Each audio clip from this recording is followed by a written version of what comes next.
நீதி கட்சி அதோட பார்ட் 2 வீடியோ பார்க்கலாம். பார்ட் 1 வீடியோ பார்க்காதவங்க இதோட டிஸ்கிரிப்ஷனில் வீடியோ லிங்க் கொடுக்குறேன், செக் பண்ணி பாருங்கள்.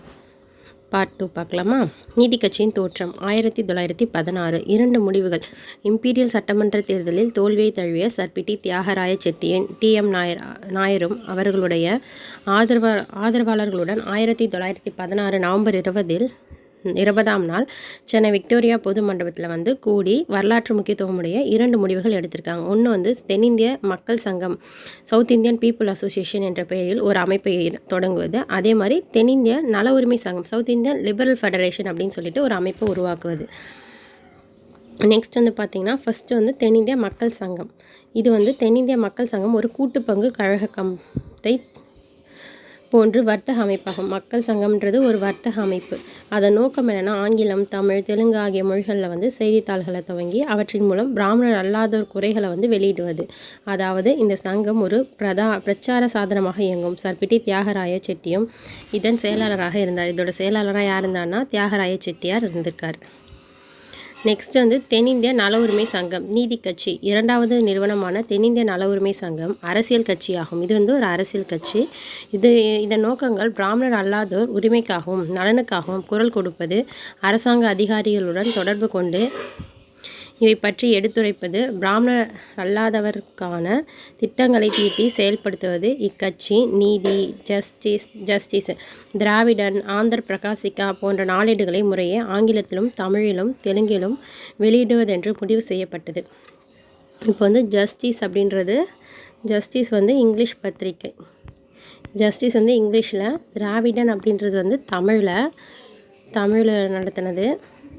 நெக்ஸ்ட் ஆந்திர பிரகாசிகா அப்படின்றது ஒரு தெலுங்கு பத்திரிக்கை, தெலுங்கில் நடத்தின பத்திரிக்கை. நெக்ஸ்ட் பார்த்திங்கன்னா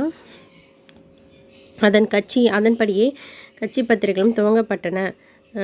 ஆங்கில நாளேடான நீதி கட்சி செல்வாக்கு பெற்றமையால் தென்னிந்திய நல உரிமை சங்கம் நீதி கட்சி என்ற பெயர் மாற்றம் செய்யப்பட்டது.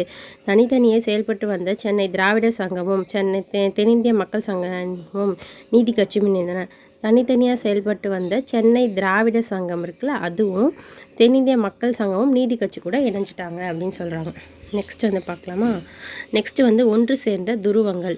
ஒன்று சேர்ந்த துருவங்கள் அப்படின்னா, சென்னை மாநகராட்சியில் 2 துருவங்களாக, சென்னையில் 2 துருவங்களாக செயல்பட்டு வந்த சர்பிட்டி தியாகராய செட்டியும் நாயருக்கும் இடையே கருத்து வேறுபாடுகளை போக்கி இருவரையும் ஒன்று சேர்த்த நீதி கட்சிக்கு கொண்டு வந்த பெருமை நடேச முதலியாரையே சேரும்.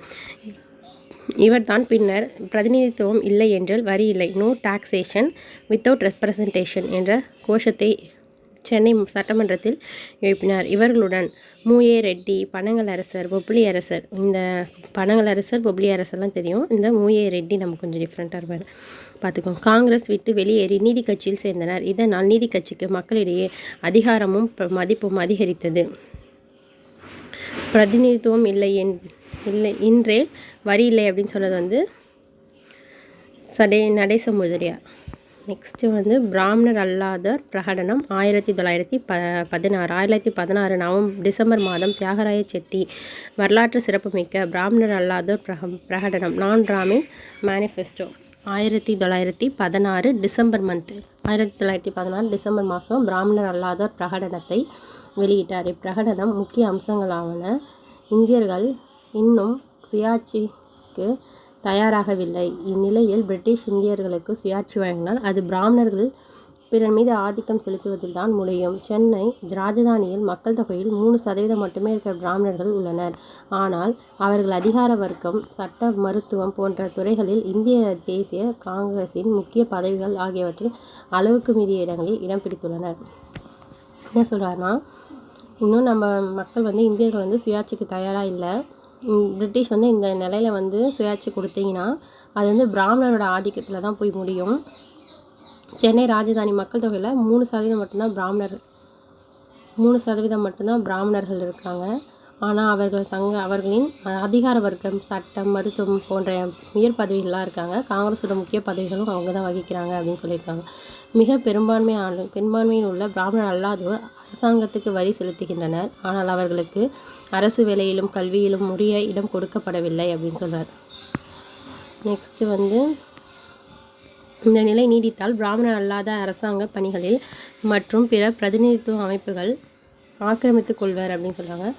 செட்டி, கோமுட்டி, முதலியார், நாயுடு, நாயர் போன்ற சமுதாயத்தினர் சென்னை ராஜதானியில் பொருள் மற்றும் ஒழுங்கு மேம்பாட்டுக்கு முன்னேற்றத்திற்கு பங்களிப்பு செய்திருப்பினும் இவர்கள் பின்னுக்கு தள்ளப்பட்டுள்ளனர். எனவே மக்கள் சுயாட்சி பெறுவதற்கு முன்பாக சாதி வேறுபாடுகள் நீக்கப்படுதல் வேண்டும். சுயாட்சி வாங்கிறதுக்கு முன்னாடி சாதி வேறுபாடுகள் நீக்கப்பட வேண்டும். இதற்காக நீதி கட்சி பிரிட்டிஷ் ஆட்சிக்கு விசுவாசத்துடனும் நன்றி கடன் பட்டிருக்கும். பிராமணர் அல்லாதோர் பிரகடனம் நீதி கட்சியின் குறிக்கோள், கொள்கை, திட்டங்கள் பற்றிய அடிப்படை ஆவணமாகும். இப்பிரகடனம் சென்னை ராஜதானியின் வாழ் பிராமணர் அல்லாதோரின் மேக்னா கார்ட்டா, இது என்ன சொல்கிறாங்கன்னா பிராமணர் அல்லாதாரின் மேக்னா கார்ட்டா என்று வர்ணித்துள்ளார் சிதம்பரம் குடியரசு. நெக்ஸ்ட் வந்து பார்த்திங்கன்னா கண்டன குரல். பிராமணர் அல்லாத பிரகடனம் அடையாள அரசியல் அழைப்பாக இருந்தது. பிராமணர் அல்லாதோர் பிரகடனம் வந்து அடையாள அரசியல் அழைப்பாக இருந்தது. இந்த அறிவிப்பு பிராமணர் அல்லாதோருக்கு தனிப்பட்ட அடையாளத்தை கொடுத்தது. இது தற்கால தமிழ்நாட்டு அரசியலுக்கு புதிய வடிவத்தை தந்து புதிய பாதையை போட்டு கொடுத்தது. எனவே பிராமணர் அல்லாதார் என்ற அடையாளத்தை வலிமைப்படுத்த இச்சொல் பிரகடனத்தில் 13 இடங்களில் பயன்படுத்தப்பட்டது. இந்த பிராமணர் அல்லாதோர் அப்படின்ற ஒரு அடையாளத்தை மீன் பண்ண 13 இடத்துல அந்த வேர்டை யூஸ் பண்ணியிருக்காங்க. எனினும் தேசிய பத்திரிகைகள் இப்பிரகடனத்தை சர்ச்சைக்குரிய ஆவணமாகவே பார்த்தன. ஆனால் தேசிய பத்திரிகை வந்து இந்த பிரகடனத்தை சர்ச்சைக்குரிய ஒரு பிரச்சனையாக தான் ஆவணமாக தான் பார்த்துருக்காங்க. இதற்கு எதிராக கண்டன குரல் எழுப்பின. எடுத்து காட்டாக இந்து பத்திரிகை இந்த பிரகடனத்தை மிகுந்த வேதனையோடும் வியப்போடும் பரிசீலித்ததாகவும் இதில் காணப்படும் பல விஷயங்கள் நியாயமற்றதாகவும் திரித்து கூறப்பட்டிருப்பதாகவும் பெருமைக்குரிய இந்திய சமுதாயத்திடையே இந்த அறிவிப்பு கசப்புணர்வை ஏற்படுத்துவதையும் தீவிர வேறுபாடு எந்த நோக்கத்தையும் நிறைவேற்றி போவதில்லை என்றும் எழுதினார். யார்? இந்து பத்திரிகையில் எழுதியிருக்காங்க. அந்த மாதிரி இந்து நேஷன் பத்திரிகை இப்புதிய சங்கம் துவங்கப்பட்டதை பற்றி சந்தேகத்தை கிளப்பியது. அன்னி பெசன்ட்டின் நியூ ஏஜ் இப்பிரகடனமும் நீதி கட்சியும் அகால மரணம் அடையும் என்று ஆரூடம் கூறினார். இப்பிரகடனத்தை அன்னி பெசன்ட்டின் நியூ ஏஜ் இப்பிரகடனமும் நீதி கட்சியும் அகால மரணம் அடையும் என்று ஆரூடம் கூறியது. இது செட்டியாரின் பிரகடனம் என்றும் வர்ணித்த டைம்ஸ் ஆஃப் இந்தியா. இது என்ன சொன்னாங்க? டைம்ஸ் ஆஃப் இந்தியாவில் என்ன சொன்னாங்கன்னா செட்டியாரின் பிரகடனம் அப்படின்னு சொல்லிட்டு டைம்ஸ் ஆஃப் இந்தியா ஒன்று சேர்ந்து செயல்படக்கூடிய ஒருமித்த பிராமணர் அல்லாதோர் என்ற வகுப்பார் யாரும் இல்லை என்று கூறியது. இப்பிரகடனம் ஒரு முறைகேடான கட்டுக்கதை. இது வந்து ஒரு முறைகேடான ஒரு கட்டுக்கதை, அரசியல் போலி புனைவு, கற்பனை செய்தி என்றெல்லாம் குறை கூறப்பட்டது. இக்குற்றச்சாட்டுகளுக்கு பதிலளிக்கும் வகையில் பிராமணர் அல்லாதோர் என்ற நீதி கட்சி பத்திரிகை கேலி பேசுவோர் பேசட்டும். நீதி கட்சி பத்திரிகை என்ன சொல்லுது? கேலி பேசுகிறவங்க பேசட்டும். பிராமணர் அல்லாதோர் சமூகம் எவராலும் தடுத்து நிறுத்த முடியாத அளவுக்கு முன்னேறும். நீங்கள் பேசுகிறவங்க பேசுங்க, ஆனால் நாங்கள் முன்னேறுவோம் அப்படின்னு சொல்கிறாங்க என்று எழுதியது. எனினும் இந்நீதி கட்சி நிகழ்ச்சி கோப்பையில் எழுந்த புயல் அல்ல என்பதை உணர வைத்தது. நெக்ஸ்ட் வந்து நீதி கட்சியின் பத்திரிகைகள். 1917 ஆண்டு தென்னிந்திய மக்கள் சங்கம் தனது பங்குகளை விற்று மேலும் பணம் திரட்டி 40,000 ரூபாய்க்கு ஒரு அச்சுக்கூடத்தை வாங்கி நீதி என்ற பெயரில் இந்த முதலிதழை வெளியிட்டது. ஃபஸ்ட்டு நீதியில் தான் வெளியிட்டிருக்காங்க. 1917 40,000 கொடுத்து வாங்கி. அதுக்கப்புறம் T.M. நாயர் இப்பத்திரிகையில் கௌரவ பதிப்பாளர் ஆவார். நீதி கட்சி பத்திரிகையின் ஆசிரியர்னா T.M. நாயர். நீதி கட்சியில் T.M. நாயர். எஸ். பூர்ணலிங்கம் துணை பதிப்பாளர். நீதி கட்சியில் T.M. நாயர் பதிப்பாளர். துணை பதிப்பாளராக பூர்ணலிங்கம் இருப்பார். கௌரவ பதிப்பாளராக இருந்தார். அதுக்கப்புறம் வந்து அதே போன்று பக்தவச்சலம் பிள்ளை பதிப்பாளராக கொண்டு திராவிடன் பத்திரிகையில் வந்து பக்தவச்சலம் பிள்ளை. ஜஸ்டிஸ் வந்து நீதியில் வந்து யார் இருக்கான்னா T.M. நாயர். துணை பதிப்பாளராக யார் இருக்கான்னா பூரணலிங்கம். அதுக்கப்புறம் திராவிடனில் வந்து பக்தவச்சலம் பிள்ளை. தன செய்தி 1917 ஜூன் மாதம் துவங்கப்பட்டது. ஏசி பார்த்தசாரதி நாயுடு ஆந்திர பிரகாசிகா என்ற தெலுங்கு பத்திரிகை விலைக்கு வாங்கி பதிப்பித்தார். நீதி கட்சி 3 பத்திரிகைகள் மூலம் கொள்கைகளையும் திட்டங்களையும் செயல்பாடுகளையும் பரப்பும் பழக்கத்தை ஏற்படுத்தியது. இந்த காலகட்டத்தில் பிராமணர்கள் பத்திரிகைகளை எதிர்த்து நிற்பது என்பது நினைத்து பார்க்க முடியாதது. எடுத்துக்காட்டாக திவான் பகதூர் கருணாகர மேனன் ஜஸ்டிஸ் ஆங்கில பத்திரிகை ஆசிரியராக இருக்க ஒப்பு கொடுத்தார். திவான் பகதூர் கருணாகர மேனன் இவர் ஜஸ்டிஸில் பத்திரிகையில் ஆசிரியராக இருக்க ஒத்துக்கிட்டார். ஆனால் அன்னி பெசன்ட், CB ராமசாமி ஐயர், கேசவ பிள்ளை ஆகியோரின் பேச்சை கேட்டு கடைசி நேரத்தில் ஆசிரியர் பொறுப்பேற்க மறுத்துட்டார். யார்? திவான் பகதூர் கருணாகரர். அடுத்து பிராமணர் அல்லாதோர் மாநாடு. 1917 நீதி கட்சியின் கொள்கைகள். நீதி கட்சி துவங்கப்பட்டு பிராமணர் அல்லாதோர் பிரகடனம் செய்யப்பட்ட பின் முதல் பிராமணர் அல்லாதோர் மாநாடு 1917 ஆகஸ்ட் மாதம் 1917 ஆகஸ்ட் மாதம் 19ஆம் நாள் கோயம்புத்தூரில் கோயம்புத்தூர் இந்த டேட் 1917 ஆகஸ்ட் மாதம் 1917 ஆகஸ்ட் 19 கோயம்புத்தூரில் யார் தலைமைனா ராமராயனின் தலைமையில் நடைபெற்றது. இம்மாநாட்டில் நீதி கட்சியின் நோக்கங்களும் இலக்குகளும் தெளிவுபடுத்தப்பட்டது. தென்னிந்தியாவில் அனைத்து சமுதாயங்களும் கல்வி, பொருளாதார, சமூக ஒழுக்க நிலைகளை மேம்படுத்தல், பிராமணர் அல்லாதோரின் எண்ணங்களையும் எதிர்ப்புகளையும் ஆங்கில அரசாங்கத்திடம் எடுத்துரைத்தல், பொதுக்கூட்டங்கள், பிரசுரங்கள் மூலம் கட்சி கொள்கைகளையும் செயல் திட்டங்களையும் பற்றி பிரகடனம் செய்தல். இக்கொள்கைகளை மக்களிடம் கொண்டு செல்வதற்காக 1917ஆம் ஆண்டு இறுதிக்குள் கோவை, சேலம், திருநெல்வேலி, பக்காவாலே, புலிவெண்டியா, பெசவாண்டா ஆகிய நகரங்களில் மாநாடுகள் நடத்தப்பட்டன. இம்மாநாடுகள் நீதி கட்சி நிலை பெற்றுவிட்டது என்பதை உறுதிப்படுத்தின.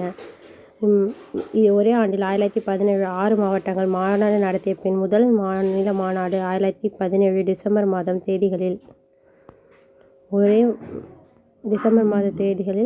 28 to 29 தேதிகளில் சென்னை வெல்லிங்டன் திரையரங்கில் நடைபெற்றது. அம்மாநாட்டில் துவக்க கல்வி, விவசாயம், கல்வி, அறக்கட்டளை அமைப்புகள், சமூக சமய முன்னேற்றம், தற்காப்பு இயக்கம், அரசியல் சீர்திருத்தம், வகுப்புவாரி பிரதிநிதித்துவம், லட்சிய கனவுகள் பற்றியெல்லாம் பரிசீலிக்கப்பட்டது. அரசியல் போர் துவங்கிவிட்டது. ஓயாது உழையுங்கள், வெற்றி நோக்கி நடைபோடுங்கள், உங்களுக்கு சமுதாய உரிமைகள் உடனடியாக ஏற்றுக்கொள்ளப்படலாம் அப்படின்னு சொல்லிட்டு படாமலும் போகலாம். ஆனால் வருங்கால சமுதாயம் இவற்றை நிச்சயம் அறுவடை செய்யும் என்ற அறைகோலுடன் மாநாடு முடிந்தது. முதல் 4 ஆண்டுகள் ஃபர்ஸ்ட் 4 வருஷம் முதல் 4 ஆண்டுகள் 1916 to 1920 நீதி கட்சி துவங்கிய பின் அக்கட்சி பல சவால்களை சந்திக்க வேண்டியதாயிற்று. அவற்றுள் முதலாவது அறிவியலும் ஆற்றலிலும் அரசாங்க ஆதரவிலும் வலுவாக இருந்த பிராமணர்களுடன் மோதியதாகும். அன்றைய சென்னையில் 3 வலுவான பிராமண கோஷ்டிகள் செயல்பட்டு வந்தன. ஒன்று மயிலாப்பூர் குழு. இக்குழுவில் சேத்தப்பட்ட ஐயர்களும் வெம்பாக்கம் ஐயங்கார்களும் இடம்பெற்றிருந்தனர். இன்னொன்று எக்மோர் குழு. ஒன்று மயிலாப்பூர் குழு, எக்மோர் குழு. இக்குழு இந்து பத்திரிகை பதிப்பாளர் கஸ்தூரிரங்க ஐயங்காரின் தலைமையில் செயல்பட்டது. இது யாரோட தலைமையில் எக்மோர் குழு செயல்பட்டுச்சுன்னா கஸ்தூரிரங்கர் தலைமையில் செயல்பட்டிருக்கு. கஸ்தூரிரங்கர் தலைமையில் செயல்பட்டது. சென்னை குழு ராஜகோபாலாச்சாரியும் பிற தேசியவாதிகளும் சேலம் பிரிவினையின் பிரதான தலைவர்களாவர். இக்கோஷ்டிகள் நீதி கட்சியின் கொள்கைகளை எதிர்த்தன. இந்த கோஷ்டிகள்லாம் நீதி கட்சியோட கொள்கைகளை எதிர்த்தாங்க. நீதி கட்சிக்கு ஆட்சிக்கு வந்தால் எத்தகைய திட்டங்களை நிறைவேற்றும் என்பது பற்றி இக்கோஷ்டிகளுடன் போராட வேண்டியிருந்தது. குறிப்பாக மயிலாப்பூர், எக்மோர் பிராமண கோஷ்டிகள் இனவாரி இடஒதுக்கீடு முறையை எதிர்க்க சேலம் குழுவினர் தலைவர் ராஜாஜியும் அவரது ஆதரவாளர்களும் காந்தி துவங்கிய ஒத்துழையாமை இயக்கத்தில் சென்னை ராஜதானியில் வெற்றிகரமாக செயல்படுத்தப்பட்ட வேண்டும் என்பதில் தீவிரமாக இருந்தனர். நீதி கட்சி வகுப்பார் இடஒதுக்கீட்டு கொள்கைகளிலும் ஒத்துழையாமை இயக்கத்திலும் எதிர்ப்பிலும் பிடிவாதமாக இருந்தது. ஓகே, இந்த வீடியோவை இதோட நான் ஸ்டாப் பண்ணுறேன். நெக்ஸ்ட்டு பார்ட்டில் நீதி கட்சி சுயாட்சி இயக்கம் அப்படின்ற டாப்பிக்கை நெக்ஸ்ட்டு பார்ட்டில் டீச் பண்ணி போடுறேன். தேங்க்யூ.